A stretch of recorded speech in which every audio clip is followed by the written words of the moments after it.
Hi, if you're watching this video, it's because you're interested in joining me at some of the grounded gatherings, and rather because it's going to be one of those fluid kind of meetings where people come and people go, rather than each week me introducing myself again for the new people, I thought it would be easier to do a little video that you can watch beforehand, so if you join us and you arrive, then you know what you're coming to, you know who I am, and we can get on and make the most of that space and that time, because time is really valuable. So I'm just going to quickly introduce myself, tell you what I do, and tell you what these meetings are about, and then you know.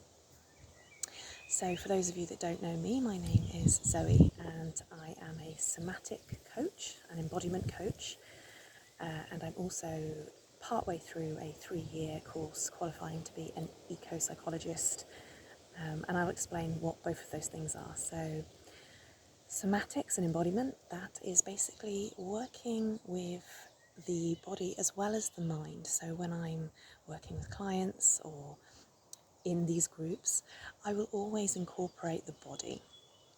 And that's because the body and the mind are connected. We've all got a body, and we're embodied beings. This is the way that we used to communicate all the time before we had language, before we valued language over the body. And you know, for hundreds of thousands of years, it was this. And so we still use this to communicate. It's just on a subtle, unconscious level. And so it's communicating with the brain. Actually, 80 to 90% of our communication is bottom up. It's from the body up to the brain. So the brain is magnificent, but we now kind of overvalue it. We decided that logic and reason and thinking is more important. So I just kind of bring the wisdom of the body back onto the table. What's going on here? Start reconnecting us to this beautiful thing that we all have.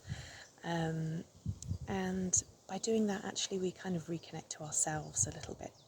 So that's the embodiment somatic side. Soma meaning is Greek, meaning the body.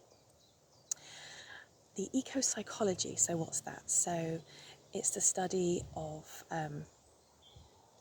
the relationship between our environment and ourselves. So our mind, the psyche, our ecology, and that interplay, and actually the fact that we are connected, we are in relationship with this and this all the time. We can't not be in relationship with it, and so we are having an impact on each other. So that's what that study is, and what these groups are, these grounded gatherings, they're about bringing those two things back together. So, you know, back to our body, back to the environment, coming back into relationship with this, coming back into relationship with this, and therefore coming back into relationship with ourselves, with each other, with the world.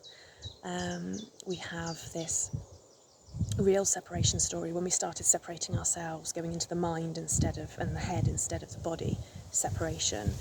We've separated ourselves literally from this, which is where we used to live, and it nurtures us. I mean, it gives us the ability to be alive and to have our beautiful lives. But we've taken ourselves and put ourselves in rooms and boxes and away from this. And I think a lot of us crave that. We all know that being out in nature makes us feel good. But so these sessions are kind of more than that. It's that space and opportunity we'll do some practices that bring us back to ourselves, to our senses, to our sensual body. Start noticing, start being present, and this kind of feeds part of our soul. I don't want to start using some of that language. It might be off-putting for some of you, but actually what it really is about regulating our nervous system. It's about coming back to stillness. It's about feeding the goodness and giving ourselves time and opportunity for that. So yeah, I wanted to keep this short. That is what these meetings are about. It's getting windy. You might not be able to hear me. I hope you've been able to hear this okay.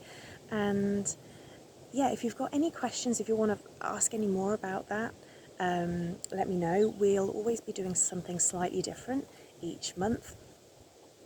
So, the first one was a very kind of gentle exercise coming back into stillness, into presence.